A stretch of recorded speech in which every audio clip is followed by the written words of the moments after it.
வீட்டுக்காரம்மா மேலே அவ்வளோ பாசமா? பயங்கர பாசம். ஏன்னா எனக்காக எல்லாத்தையுமே கஷ்டப்பட்டு அரேஞ்ச் சொந்தத்தில் பண்ணிடா. சொந்த பொண்ணு, மாமா பொண்ணா? தெரிஞ்சே கல்யாணம் பண்ணி எங்கள் வீட்டுக்காரங்க கேன்சர் தெரிஞ்சு. ஓ, அவங்களுக்கு கேன்சர்னு தெரிஞ்சே கல்யாணம் பண்ணீங்க? 25 வருஷம் குடும்பம். இப்போ ஒரு 1.5 வருஷம் தெரிஞ்சு கல்யாணம். 2 பசங்க. ஒருத்தன் ஐசிஐ பேங்கில் இருக்காங்க, பெரிய பையன். சின்ன பையன் ஐடி நல்ல நிலைமையில் இருக்காங்க.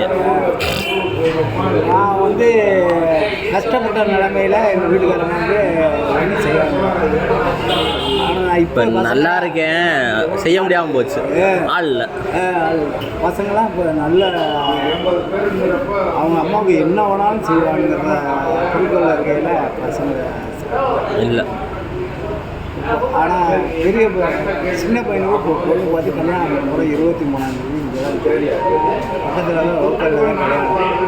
பெரிய பையன் வந்து எல்லா செலவையும் அவங்க அம்மா என்ன செஞ்சாங்களோ அதெல்லாம் நான் எல்லா செலவையும் நானே பார்த்துக்கிறேன். எனக்கு இப்போ கல்யாணம் நம்பிக்கை முதல் கல்யாணம் பண்ணால் 6 மாதம் கழிச்சு எனக்கு பண்ணி எல்லா செலவு கல்யாண செலவு பூரா அவன் தான் ஏற்றுக்கிட்டான். 5 நாளும் கொடுத்தா 3 லட்ச ரூபா பணம் கொடுத்தான். தம்பி நல்லா கல்யாணம் பண்ணிட்டு போட்டோம், வசதி வாய்ப்பெல்லாம் பார்த்தாலே வேணாம், எப்படி வேணாலும் பார்த்துக்கலாம். பொண்ணு நல்லா இருந்தால் போதும், அவங்கள வந்து வச்சுருந்தா போதும். எங்கள் வீட்டில் இப்போ நான் சொந்த வீடு மலைவாரு, பஸ் ஸ்டாண்டு பக்கத்தில் 1/2 கிலோமீட்டர் தான். இப்போ நாத்தனார் குடும்பம் எந்த குடும்பமும் கிடையாது. நாங்கள் 3 பேர் தான். பெரிய பையன், சின்ன பையன், நான். நீங்கள் திருநெல்வேலி ஒரே வீடு தான்? எல்லாம் சொந்த வீடெல்லாம் இருக்குது. மாமனார் வீடெல்லாம் எதுவும் வேடான்ட்டாங்க. சின்ன வீடு மலைவாரு. இந்த காலத்தில் நானும் அதுதான் சொல்கிறேன், போதும் நமக்கு இருக்க சொத்து எல்லாம் போதும். ஏதோ வரப்போகிற பொண்ணு நம்ம குடும்பத்தை அனுசரித்து, நம்ம பையங்களை அனுசரித்து, உங்களை அனுசரித்து போனால் அது போதும்னு நினைக்கிறவங்க தான் இந்த காலத்தில் ஜெயிக்கிறாங்க. இல்லை பணம் காசு அது வேணும் இது வேணும்னா வேணான்ட்டாங்க. காசு பணம்லாம் எதுவுமே வேணாம்பா, நம்மள்ட்ட இருக்கிற போதும். எங்கள் பையன் பெரிய பையன் பேங்கில் ஐசிஐசி பேங்கில் பர்சனல் லோன் சின்ன பையன் தான் ஐடி. சின்ன பையனுக்கு எங்கள் வீட்டுக்காரங்க இருக்கையிலே உயிரோட இருக்கையிலே ஒரு பொண்ணை பேசணும். அந்த பொண்ணுக்கு ஒரு 1 வருஷம் டைம். பெரிய பையனுக்கு கல்யாணம் ஆனால் சின்ன பையனுக்கு கல்யாணம் சாகுற வரைக்கும். எங்கள் வீட்டுக்காரமாக இறந்து இப்போ 1.5 வருஷம் ஆயிடுச்சு. நான் பெரிய பையனுக்கு சாய்ஸ்லாம் நிறையா பார்த்தேன், ஒரு 10-20 இடத்துல பார்த்தேன். நிறைய சொந்த வீடு கேட்டதுனால நாங்கள் கொஞ்சம் வேணான்ட்டு தீரநகரில் கொஞ்சம் லோக்கல்லே நல்ல பெரிய பையனுக்கு ஒரு ரூம், ஏசி ரூமு, சின்ன பையனுக்கு ஒரு ரூமு, எனக்கு காடு, எங்கள் வீட்டில் எல்லா சௌகரியமும் இருக்குது. கல்யாணம் முடிச்சு எத்தனை வருஷம் ஆகுது? 25 வருஷமா? 25 வருஷமாக அவங்க வந்து ஒரு நாள் கூட உங்களை கேட்டது இல்லையா? இந்த மாதிரி எனக்கு கேன்சர் இருக்குது, தெரிஞ்சே அதுக்கு என்னை கல்யாணம் பண்ணீங்க, நான் செத்து போயிடுவேன்னு அவங்களுக்கு தெரியும்? இல்லை இல்லை, அது அவங்களுக்கு தெரியும். அதுதான் ஒரு நாள் கூட தேவை. ஏன்னா யாரும் கல்யாணம் முடிக்க மாட்டாங்க. நான் சொந்தத்தில் இருக்காங்க, அந்த பொண்ணை தான் கல்யாணம் பண்ணிக்குவேன். பொண்ணே பார்க்கல, வேறு எந்த பொண்ணுமே கல்யாணம் பண்ண. அதான் உங்கள்கிட்ட ஒரு நாள் கூட கேட்டது இல்லையா இந்த மாதிரி? கேட்டாங்க, கேட்டுருக்காங்க. ஆனால் எனக்கு வந்து நான் சமூக ஸ்டாண்டில் வந்து பொருளாதாரம், டாக்ஸி ஸ்டாண்டில் பொருளாதாரம், அதெல்லாம் வந்து பிரின்சிபல்லாம் பார்க்கணும், எல்லாருக்கும் உதவணுன்ற அந்த பாலிசியில் நான் சொல்லிட்டேன். இருக்கிறது ஒரு லைஃப், எல்லாத்துக்கும் உதவிட்டு வந்து போவான், என்னத்தை கொண்டு போக போகிறான். எங்கள் வீட்டுக்காரங்க என்னையா தங்கத்தை கட்டில் வச்சுக்கிட்டாங்க, தம்பாளத்தில் வச்சுக்கிட்டாங்க, அந்த மாதிரி காரணம். இப்போ எதுக்கு வந்து இப்போ 25 வருஷத்தில் 24 வருஷம் குடி இல்லாமல் வாழ்ந்துட்டீங்க, இந்த 1 வருஷம் எதுக்கு குடி இல்லாமல்? இதையும் இப்படியே ஓட்டியிருக்கலாம்ல. பொண்டாட்டி இல்லைன்னொடனே எதுக்கு இதை கையில் எடுத்துட்டீங்க? முடியல, டெய்லி நைட்டு தூங்க நடக்க முடியல. நான்லாம் நல்லா எஸ்எஸ்எல்சி படிச்சிருக்கேன், லோக்கலில் தான் படித்தேன். வீட்டுக்காரங்க கூட arrange love marriage arrange marriage வீட்டுக்காரங்க கல்யாண மண்டபத்தில் தான் பார்த்தேன். அதுவும் எவ்வளோ நகத்தை தான் எங்கள் வீட்டுக்காரங்க நகத்தை பார்த்தேன். கல்யாண மண்டபம் அழகாக இருக்காங்க. சொல்கிறேன். நான் வந்து அப்போ கொஞ்சம் நார்மலாக நீங்கள் சொல்லும்போதே அது ஒரு வலி, ஒரு வேதனை தெரியும். 27 வயசில் தான் கல்யாணம் பார்க்கையிலே அன்னைக்கு தான் பார்க்குறேன். எங்கள் ஃப்ரெண்ட்லாம் சொல்லுவாங்க ஸ்டாண்டில், வீடு 1/2 கிலோமீட்டர் தானடா, நீ போய் பார்க்க வேண்டியதாக போனேன். உங்களுக்கு ஆனால் எங்கள் அம்மா தடுத்தாங்க. எங்கள் அம்மா தடுத்தாங்க, இது மாதிரி வேணாண்டு வேணான்னு சொன்னாங்க. இல்லைம்மா, நீங்கள் எப்படி வந்து அவங்கள சமாதானப்படுத்துறீங்க? எங்கள் அம்மாட்ட ஒரே கஷ்டமும் நஷ்டம் அவளோட தான் இருந்துட்டு போகுது. சொந்தக்கார பொண்ணு அந்த பொண்ணை கட்டிக்காத யார் இருக்காங்க எனக்கு ஆண்டவன். இந்த காலத்தில் அப்படிலாம் இருக்காங்களா? நீங்கள் சொல்லுங்கள். இந்த காலத்தில் ஒரு பொண்ணுக்கு கேன்சரே இருக்குன்னு சொல்லிட்டு இந்த காலத்தில் ஏன் மாறிடுச்சுன்னு நினைக்கிறீங்க? சார் தப்பாக நினைக்காதீங்க. நான்லாம் வந்து பப்ளிக் ஸ்டாண்டில் கார் ஓட்டுறாங்க. இப்போ வந்து நான் 35 வருஷமாக கார் ஓட்டிக்கிட்டு எல்லாத்தையும் பார்த்துருக்கேன். அப்படி அந்த பொம்பளை இருக்கிறது எல்லாத்தையும் பார்த்துருக்கேன். நிறையா சவாரி இதில் நிறைய சவாரி எல்லாமே பார்த்து காலம் மாறிடுச்சு. தப்பாக நினைக்கிறேன். இல்லை அன்றைக்கி செல்ஃபோன்லாம் கிடையாது. அன்றைக்கி செல்ஃபோனில் எல்லாமே அந்த காலம் நல்லா இருந்துச்சு. செல்ஃபோன் இல்லாத காலம். ஒரு கொண்டாட்டிய ஒரு நிச்சயம் தண்ணியும் வந்து ஒரு வருஷம் கழிச்சும் பார்க்காம இருந்துட்டு கல்யாணத்தப்போ போய் பார்க்குறது. இப்போ வந்து கல்யாணத்துக்கு முன்னாடி ஒரு 4 தடவை கூட போயிட்டு வந்துடுறாங்க. அந்த மாதிரி காலம் வந்து தப்பாகிடுது. இப்போ என்ன செஞ்சீங்க, உங்கள் பையன் பெரிய பையன்கிட்ட ஒரு 5 பவுன் தான் என்கிட்ட இருக்குது. வீட்டுக்காக ஒரு 30 லட்ச ரூபா செலவு உழைப்பில் மாமன் மச்சான் அண்ணன் உறவு ஆனால் உழைப்பு இருந்துச்சு. ஆனால் ஒரே ஒரு நான் ஓட்டின முதலாளி மட்டும் நல்ல உதவி செஞ்சார். நான் கார் ஓட்டின முதலாளிகிட்ட இப்பயும் யாராவது ஒரு ஆள் வந்து ஒருத்தவளை வந்து தூக்கி பிடிக்கிறாங்க. ஒரு முதலாளிகிட்ட கார் ஓட்டினேன். அந்த முதலாளி எனக்கு காரையே கொடுத்து நீ சொந்த கையெழுத்து இல்லாமல் 2 லட்ச ரூபாய்க்கு காரே கொடுத்தாரு. பாரு, ஒரு கையெழுத்து கிடையாது. எங்கள் டிரைவர் என்னையோட நான் கேட்குற பொண்ணை அவர்கிட்ட உடனே வாங்கி கொடுத்துட்டு இந்த பையன் செலவில் ஒரு 11 மாதத்துல இன்ன வரைக்கும் என் குடும்பத்துக்கு அந்த முதலாளி தான் உதவி செஞ்சு. இப்போ கல்யாணத்துக்கு நல்ல மனிதர்கள் இருக்காங்க. 1 லட்ச ரூபா கொடுத்தாரு. அதில் கல்யாணத்துக்கு 1 லட்ச ரூபா கொடுத்தா உங்களால் நம்பிக்கை நீ அடைச்சிடுவா அப்படின்னு எங்கள் பையன்லாம். ஆனால் ஒன்று சார் அந்த காலத்துலேயும் சொல்லுவாங்க கார் டிரைவர் தான் அந்த மாதிரிலாம் சொல்லுவாங்க. ஆனால் எங்கள் பையன் புது கார் வாங்கி நிறுத்தினப்போ கூட பக்கத்தில் கூட நல்லா படிச்சுக்கிட்டேன். படிப்பு தான் முக்கியம். நான் எஸ்ஐ எங்கள் பையன்களை நான் அதையும் உண்மையை சொல்லிடுறேன் உங்கள்கிட்ட. நான் எங்கள் பையன்களை படிக்கவே வைக்கிறேன். அவனுங்களே பேப்பர் போட்டு பால் போட்டு படிச்சுக்கிட்டாங்க. பெரிய பையன் பிஇ எம்பிஏ பண்ணான். ஒரு 10 பைசா கூட கேட்டது. ஆனால் சின்னவனுக்கு மட்டும் நான் உதவி செஞ்சேன். ஏன்னு வச்சுக்கோங்களேன், அவன் அப்பாவி, சின்ன பையன் அப்பாவி. என்கிட்ட நின்று காலேஜுக்கு போனது வரைக்கும் ஒரு 10 ரூபா காசு கூட, அப்பா 10 ரூபா காசு கொடுங்கப்பா அப்படின்னு, காலேஜுக்கு போகிறேன்ப்பா அப்படின்னு கூட கேட்டது. அந்த ஒரே பாலிசிக்காக தான் இந்த பெரிய பையன் என்ன செஞ்சுட்டான், அவனுக்கு கல்யாணம் பண்ணுறதுக்கு தான் 5 பவுன் கஷ்டப்பட்டு சம்பாரிச்சு வச்சுருந்தேன். 5 பவுன் வேணாம்ப்பா, தம்பிக்கே செலவு பண்ணுங்க, நான் 3 லட்ச ரூபா தரேன், உங்களால் முடிஞ்சதை நீங்கள் செய்யுங்க. கடன்லாம் வரணும், அம்மா கடனெல்லாம் நீங்கள் அடைச்சிட்டீங்க, எல்லாத்தையும் மொத்தமாக அடைச்சிட்டீங்க. இப்போ இந்த காலத்தில் கல்யாணத்துக்குன்னு ஒரு 40 லட்ச ரூபா செலவு பண்ணுறாங்க, இல்லை 1 கோடி ரூபா செலவு பண்ணுறாங்க. அதெல்லாம் எப்படி நினைக்கிறேன்? அந்த காலத்தில் வந்து கல்யாணத்துக்கு ஏதோ ஒரு சிம்பிளாக முடிச்சுட்டு வாழ்க்கை ஓடிட்டாங்க. எனக்கு தப்பாக நினைங்க, 300 ரூபா மாலை போட்டேன், அவ்வளோதான். சந்தோஷமாக என்ன இருந்திருக்கீங்க? 300 ரூபாய்க்கு மாலை வாங்கினேன் சார். இன்றைக்கி 11,000 ரூபா எங்கள் பையன் சொன்னான். 11,000 2 மாலை கல்யாண மாலைன்றான்.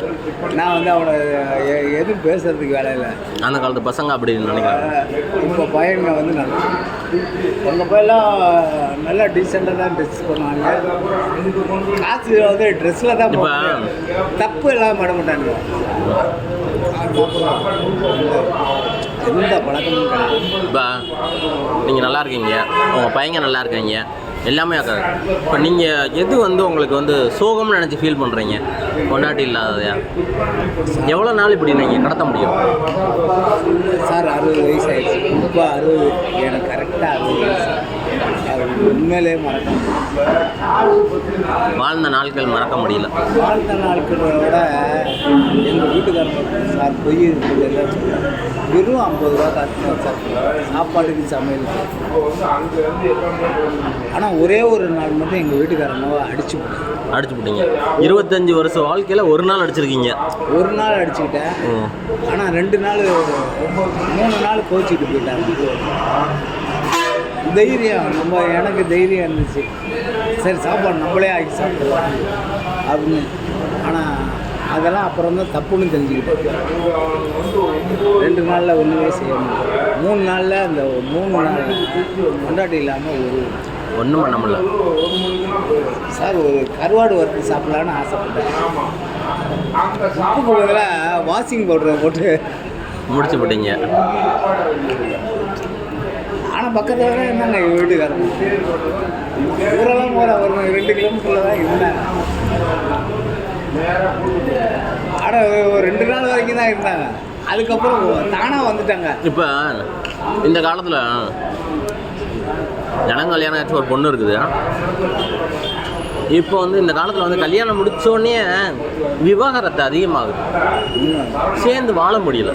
இப்போ 25 வருஷம் வாழ்ந்துருக்கீங்க வச்சுருக்கேன். இப்பயும் பாருங்கள், உங்கள் கண்ணில் அவங்க பொண்டாட்டியை பார்க்கும்போது ஒரு விதமான ஒரு பணிவு தெரியுது. அவங்க கோவப்பட்டுருக்கலாம், நீங்கள் கோவப்பட்டுருக்கலாம். இப்போ இந்த காலத்தில் இருக்க மக்களுக்கு வந்து எதுக்கு இருக்குது இல்லை அந்த மாதிரி சார்? இப்போ வந்து காலம் வந்து மாறி போச்சு. எல்லாருமே வந்து இப்போ நீங்கள் வந்து ரொம்ப தங்கமான ஆளாக இருக்கு, எல்லாத்தையும் அரவணைச்சு போகிற ஆளாக இருக்கு. வர்றாங்க சொந்தத்திலே வந்தாங்க. இப்போ எல்லாம் வந்து சுச்சுவேஷன் சரியில்லாத இன்னும் அதுதான். இப்போ வந்து என் பையன் இருக்கான் பார்த்தீங்கன்னா, ஆசைப்பட்டேன்னு சொல்லி கல்யாணம் பண்ணணும்பா, 1.5 வருஷம் ஆச்சுப்பா நீங்கள் கல்யாணம் பண்ணல, அண்ணனுக்கும் பண்ண மாட்டீங்க, நீங்கள் கல்யாணம் பண்ணணும் ஒன்றும் பார்த்து உங்கள் சாய்ஸ் இல்லை. அவங்க அண்ணங்கார 2 லட்ச ரூபா பணத்தை கொடுத்தோம், 5 பவுன் நகையை கொடுத்தோம். நான் 1 லட்ச ரூபா தான் கொடுத்தேன், நிறையா இடம் கொடுக்கல. 1 லட்ச ரூபா என்னால் முடிஞ்சிட்டு 1 லட்ச ரூபா அப்படின்னு கொடுத்தேன். பையன் படித்த உடனே 2 வார்த்தை படித்தாலே கௌரவமான நீங்களே பார்த்து ரசிக்கணும். 2வது பையனுங்க எல்லாம் படிச்சுட்டு 2 பேரும் நல்ல டிகிரி. பெரிய பையன் பிஇ எம்பிஏ பண்ணியிருக்கான், 40,000 பேங்கில் வேலை பார்க்கணும், நல்லா சம்பளம்.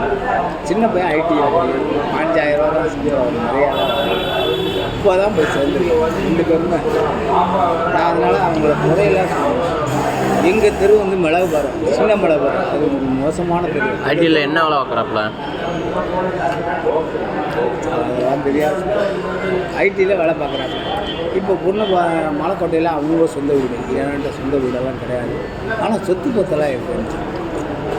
பூர்வீக சுற்றி அண்ணன் தம்பிங்க 4 பேர் இருக்காங்க. சொத்தெல்லாம் பிரிக்கலை. எங்கள் அண்ணனும் பிரித்து தரணும், அவர் பேரில் இருக்கிறதுனால எல்லாத்தையும் பிரித்து தரணும். நாங்கள் அதை பற்றி கவலைப்படல. பெரியவனுக்கு பொண்ணு ஒரு 20 பொண்ணு பார்த்தேன், சாட்டிஸ்ஃபை அவ்வளோ. ஆனால் 5 பொண்ணு இவனும் அவாய்ட் இருந்துச்சு, 5 பொண்ணு இவன் அவாய்ட் எப்படின்னா, எப்போ நான் ஆஃபீஸில் வேலை செய்யணும், நல்ல எதிர்பார்ப்புகள் அதிகமாகிடுச்சு. அவன் சொன்னது முன்னாடி நீங்கள் பார்க்கும்போது அந்த எதிர்பார்ப்புகள்லாம் இல்லை. அவன் சொன்ன யாருமா இருக்குது, இந்த இடம் தெரிஞ்சிச்சு, அதனால் பேசாமல் விட்டுட்டேன். 5 பேர் வந்து வீடை பார்த்தாங்க. வீடு வாடகை வீட்டில் இருக்காங்க, சொந்த வீடு ஒதுக்கிட்டாங்க. ஆனால் இப்போ வந்து சின்ன பையன் தான் பொண்ணு பார்த்து கல்யாணம். நான் ஏற்கனவே எங்கள் வீட்டுக்காரங்க உயிரோடு இருக்கிறதே 1.5 வருஷத்துக்கு முன்னாடியே பேசிட்டேன். 1.5 வருஷத்துக்கு முன்னாடியே பேசிட்டோன்னா அவங்க வீட்டுக்காரங்க என்ன சொன்னாங்க, பெரியவனுக்கு கல்யாணம் பண்ணாங்க, சின்னவனுக்கு கல்யாணம் பண்ணாங்க, தயவுசெய்து அப்படின்னு. அதனால் ரொம்ப நாள் காக்காட்டி பார்த்தேன். கோயிலுக்கு இந்த திருப்பட்டூர், நான் டிரைவர் தான், திருப்பட்டூர் கோயிலுக்கு ஜாதகத்தை அப்போ வந்து கடைசியாக அவங்க வீட்டுக்கு வந்தாங்க. சின்ன பையன் மாமியார் வீட்டிலேருந்து ஃபோன் பண்ணாங்க, உங்கள் வீட்டில் எங்கள் பொண்ணையும் கேட்குறதுக்கு ஆளுங்க நிறையா வராங்க, நீங்கள் ஏதாவது ஒரு வழி சொல்லுங்க. அவங்க கஷ்டப்படுற நடுத்தரமான ஃபோன். இறங்கி வெளியே வந்தேன். இந்த மாதிரி கேட்டாங்க, நேராக போனால் எங்கள் யாரையும் கேட்கல, ஏதோ போனால் எங்கள் ஒய்ஃப் படத்துக்கு முன்னாடி படத்தேன், பூவை போட்டு பார்த்தேன். அப்பா நான் வேண்டியிருக்கு, எனக்கு உத்தரவு கொடுத்தீங்கன்னா உன் பையனுக்கு கல்யாணம் பண்ணி வைக்கிறேன், நீ ஏதாவது உத்தரவு கொடு அப்படின்னு கரெக்டாக உத்தரவு கொடுத்தாங்க. யாரையும் எதிர்பார்த்தாங்க, யாரையும் எதிர்பார்க்கல. ஜாதகம் இதெல்லாம் வேணும், ஜாதகம்லாம் வேணுங்க. ஜாதகம் பார்த்து நான் தான் கல்யாணம் பண்ணேன். என்ன பண்ண போகிறாங்க? எனக்கு 7 பொருத்தம் இருந்துச்சுன்னு சொன்னாங்க, 9 பொருத்தம் இருந்துச்சுன்னு ஏன் சொல்லிங்களா மாறி போச்சு. அதனால் போய் பார்த்தேன், ஓகே சொன்னாங்க. டக்குன்னு பார்த்தேன், இவங்க அண்ணன் தம்பி கூட இருக்கவங்க எல்லாம் சுற்றுப்புறத்தெல்லாம் இருக்குது, சொந்த வீடெல்லாம் இருக்குது, ஒரு ஹெல்ப்பும் கிடையாது. நான் அதை பற்றி கவலையே படலை. கூட மாட வந்து தம்பிங்களை வச்சுக்கிட்டு வேலையை இப்போ கல்யாணத்தை முடிச்சுட்டேன். 23ஆந்தேதி கல்யாணம். இந்த கடைசி பக்கத்தில் சீனிவாசா கல்யாணம், பொம்னாப்பு நேராக கல்யாணம் பண்ணிட்டு சந்தோஷம். ஏன்னா வீட்டில் ஒரு சார் 1000 தான் அவங்க வீட்டில் விளக்கேற்ற பொண்ணு வந்துச்சு. இப்போ பையனுக்கு இந்த பொண்ணு நல்லா நடுத்தர குடும்பம் 4 பேர், ஆனால் அதுங்களும் பொண்ணுங்க கஷ்டப்பட்டால் கொடுங்க, அதனால் கவலை இல்லை. நாளைக்கே 2வது என்ன பையனுங்களாம் வெளியே போகிறேன். நான் ஒருத்தன் மெட்ராஸ் போகிறேன், ஒருத்தன் பெங்களூர் போகிறேன், எனக்கு சம்பளம் ஜாஸ்தி. நான் இருக்கிற வரைக்கும் கொஞ்சம் நாளைக்கு கூட இருங்கப்பா, கூட இருங்க. கல்யாணம் முடிஞ்சு நீங்கள் தாராளமாக சந்தோஷமாக போங்க, உங்களுக்கு என்ன பிரியமோ போங்க. அதுக்குள்ளே அப்பா ஏதாவது ஏற்பாடு பண்ணிடுறேன் செய்ய. எனக்கு எங்கள் வீட்டில் எதுவுமே செய்யலாம். சொத்து எங்கள் மாமனார் வீட்டில் எல்லாம் வீடெல்லாம் கொடுத்தாங்க, நான் வாங்கலை. மாமனார் வீட்டுக்கு மாமனார் வீடு ஒரு 1/2 கிலோமீட்டர் இருந்துச்சுன்னு வச்சுக்கோங்க. நான் வேறு வீட்டில் வாடகை வீட்டில் ஒரு 30 வருஷமாக இருந்தேன். மாமனார் வீட்டுக்கு ஏதாவது நிகழ்ச்சின்னு சொன்னாங்க, காலையில் சொன்னாங்கன்னா சாயந்தரம் தான் போவேன். வேணான்ட்டேன், வீடே வேணான்ட்டேன். 3 வீடு வச்சுருந்தாங்க, வேணவே வேணாங்க. எங்கள் வீட்டுக்காரமாக அதை பிரின்சிபலாக கேட்கல. எங்கள் வீட்டுக்காரர் வேணான்ட்டா எனக்கு கொடுங்கன்னு சொல்லிலாம் எங்கள் வீட்டுக்காரங்க விட்டுட்டாங்க. இப்போ இன்றைக்கி கேட்க முடியாது பிரச்சனைன்ட்டு எல்லாம் போய் வீடெல்லாம் இருக்குது, 3 வீடே இருக்குது, அவங்க வாடகைக்கு விட்டுட்டாங்க. நான் வேணான்ட்டேன். எங்கள் வீட்டுக்காரங்க சாவறதுக்கு சாவையில் செத்தா எங்கள் வீட்டில் மட்டும் என்னை என்ன செய்யுங்க வாடகைக்கு நாச்சும் கொண்டு போய் எங்கள் வீட்டில் போட்டோம். ஒரு சோடு டக்குனு பார்த்தா ஒரு வீடு எங்கள் மாமனார் வீட்டில் ஒரு வீடு கிடையாது. சாவறதுக்கு முன்னாடி கொண்டு போய் அங்கே வச்சுட்டு வாடகையே 5000 ரூபா வாடகை. வீட்டிலே ஒரு 6 மாதம் இருந்துட்டு எங்கள் பசங்க வேணாம்பா எனக்கு வேணாம்பா, நம்ம கொஞ்சம் நல்லாவே டீசெண்டாக போய்க்கலாம். கீரநகர் வந்து ஆஃபீஸர் காலனி மாதிரி லோக்கலில் அதில் கூட இப்போ பையனுங்க ஒரு பெரிய பையன் ஏசி ரூம் போட்டுக்கிட்டான். சின்ன பையன் எனக்கு என்ன நல்லா வச்சுக்கிறான்னு ஹீரோ விட்டுறான்னு சாப்பிட்லன்னா ஒரு 5 நிமிஷம் தெரிஞ்சு இந்த ரோட்டில் நின்னா 2 பையங்க வந்து பார்த்துக்கிற அளவோட வந்து உங்கள் பொண்டாட்டியோட பாசம் ஈடாயிருப்பான் ஆகாது, அது வேற இல்லையா? இப்போ வந்து எங்கள் பையனுங்க இல்லாமல் என்னால் எதுவுமே செய்ய முடியாது. 2 பசங்களும் எங்கள் மிஸ்ஸாக இருப்பாங்க. காசு பண்ணி ஒரு காலத்துக்கு அப்புறம் வந்து எதுக்கு வந்து இந்த ஆண்மகன்கள் வந்து பொண்டாட்டி இது முன்னாடி வந்து அந்த பாசத்துக்கு அடிமையாடுறாங்க இல்லையா? அதெல்லாம் இப்போ பையன் இப்போவும் சொல்கிறேன். எனக்கு சந்தோஷம். பசங்களாம் நாளைக்கே வெளியே போனால் கூட சந்தோஷம். இனிமேல் கவலைப்பட முடியும். ஏன்னா 2 பேரும் கல்யாணம் பண்ணால் ரொம்ப எனக்கு தொழில் இருக்குங்க. சொந்த கார் வச்சுருக்காங்க, பஸ் ஸ்டாண்டில் தான் கார் வைப்பேன், ஒன்றும் பிரச்சனை இல்லை. எனக்கு 35 வருஷத்தில் ஒரு 15 பார்ட்டி நல்ல பார்ட்டியாக இருக்குது. எனக்கு அவங்களுக்கு மட்டும் போயிட்டு இருந்தால் போதும். மாதம் 30,000 ரூபா 4,000 உட்காந்து ஓட்டினாலும் வச்சுக்கோங்க 30,000 ரூபா சம்பாதிப்பேன். எனக்கு நல்ல பழக்க வழக்கம் இருக்குது. இதெல்லாம் சாப்பிட மாட்டேன். எங்கள் பாட்டிக்காரங்களுக்கே தெரியாது. நானும் இந்த டியூட்டிலாம் தொட மாட்டேன். இப்போ குறைச்சிட்டேன் சார். 60 வயசு ஆகிடுச்சு சார். வயசாகிடுச்சு. 2வது முன்னெல்லாம் வந்து பயம்தான், வேறு ஒன்றுமே கிடையாது. ஏதாவது யார் ஒரு மாதிரி பயம்தான். எங்கள் வீட்டுக்காரமாக ஒரு 40 உடம்பு அண்ணா ஆகாரம் கூட இல்லாமல் ஜூஸ் மட்டும் குடிச்சிட்டு இருக்காங்க. அண்ணால் பார்த்துருக்கேன். பக்கத்துலேயே இருந்து 1 மணிக்கெல்லாம் வீட்டில் உட்காந்து இதெல்லாம் எவ்வளோ பெரிய கஷ்டம் இல்லையா? நம்ம வீட்டுக்காரம்மா நம்ம முன்னாடி இறக்க போகிறாங்க, இறந்துருவாங்க, போயிடுவாங்க, நம்மளை விட்டு போயிடுவாங்க. ஆனால் எங்கள் வீட்டுக்காரமாக ரொம்ப புரியாதவங்க. அவங்க கூட இருப்பேன்ட்டு நம்பிக்கை வருது. இந்த கடைசி நொடியெல்லாம் எப்படி இருந்துச்சு சார்? ஜீர்ணிக்கவே முடியாது சார். இதில் பெரிய ஜோக்கு என்ன தெரியுங்களா, நான் வீட்டுக்குள்ளே உட்காந்துருக்கேன். கடைசியாக ஒரே ஒரு குழந்தையா தான் எங்கள் வீட்டில் 5 வருஷமாக சாப்பிட்டுட்டு எங்கள் வீட்டிலே தான் படுத்துக்கணும் குழந்தையா. அவங்க எங்கள் கையிலலாம் உயிரை விடல. 2 பசங்க அந்த சைடு படுத்துருக்கானுங்க, நான் இதுக்குள்ளே படுத்துருக்கேன். குழந்தையா ஊரில் வெளியிலேருந்து இப்படி உள்ளே வராங்க, அவங்க கையை பிடிச்சிக்கிட்டு சாவறாங்க. நான் வீட்டுக்குள்ளேயே உட்காந்துட்டு அப்போ தான் அவ்வளோ நேரம் உட்காந்துருந்தோம். 5 நிமிஷம் வெளியே இப்படி திரும்புறதுக்குள்ளே உயிரை விட்டுட்டாங்க குழந்தையா கையில். என்னால் ஜெர்னிக்கே அவங்க இவ்வளோ வருஷமாக நம்ம பார்த்துக்கிட்டு இருந்தோம்டா. ரொம்ப அப்படி இல்லை, இந்த உயிரை வந்து நம்ம எவ்வளோ நேரம் தான் நல்லா பார்த்துக்கிருந்தாலும் அந்த உயிருக்குன்னு ஒரு தேவை இருக்கும், ஒரு ஏக்கம் இருக்கும். அதுதான் அவங்க அக்காட்ட கையை கடைசியாக ஒரே ஒரு குழந்தையாக தான் இருக்காங்க. அவங்க கையை பிடிச்சி செத்தாங்க. அவங்க பார்த்துக்க சொல்லி செஞ்சுட்டாங்க, என் பிள்ளைங்களெல்லாம் பார்த்துக்கோங்க அப்படின்னு. அவ்வளோதான். அந்த ஒரு நம்பிக்கை யார் கொடுக்குறாங்களோ அவங்ககிட்ட தான் அந்த உயிர் போகும். அது மாதிரி கடைசியாக என் தங்கச்சி ஒன்று உடம்பு முடியாமல் ரொம்ப வருஷமாக இருந்துச்சு. 35 வயசில் என் தங்கச்சி எங்கள் வீட்டுக்காரங்க மடியில் வந்து அவ்வளோ பேர் அண்ணன் தம்பி எல்லாமே வீட்டில் எல்லா குடும்பமே உட்காந்துருக்காங்க. என் தங்கச்சி உடம்பு சீரியஸாக இருக்குது, எல்லாருமே உட்காந்துருக்காங்க. ஃபேமிலி எங்கள் வீட்டுக்காரங்க மடியில் ஒடியாந்து விழுந்து உயிர் விட்டுச்சு. அதான் அந்த உயிர் போகிறதுனா சாதாரண விஷயம் கிடையாது. நம்ம குடும்பத்தெல்லாம் அணைச்சி கொண்டு போகக்கூடிய ஒரு உறவு இருக்குது. அவங்ககிட்ட நம்ம கை பிடிச்சிட்டு போயிடுவோம். அந்த மாதிரி தான் இப்போ வந்து ஒன்றும் பிரச்சனை இல்லை. பசங்களாம் நல்லா இருக்காங்க, நானும் நல்லா இருக்கேன். நிலைமையெல்லாம் ஒன்றும் கவலைலாம் இல்லை. இப்போ நான் அதே மாதிரி சொந்த பந்தத்துக்குள்ளே யார்ட்டையும் காசு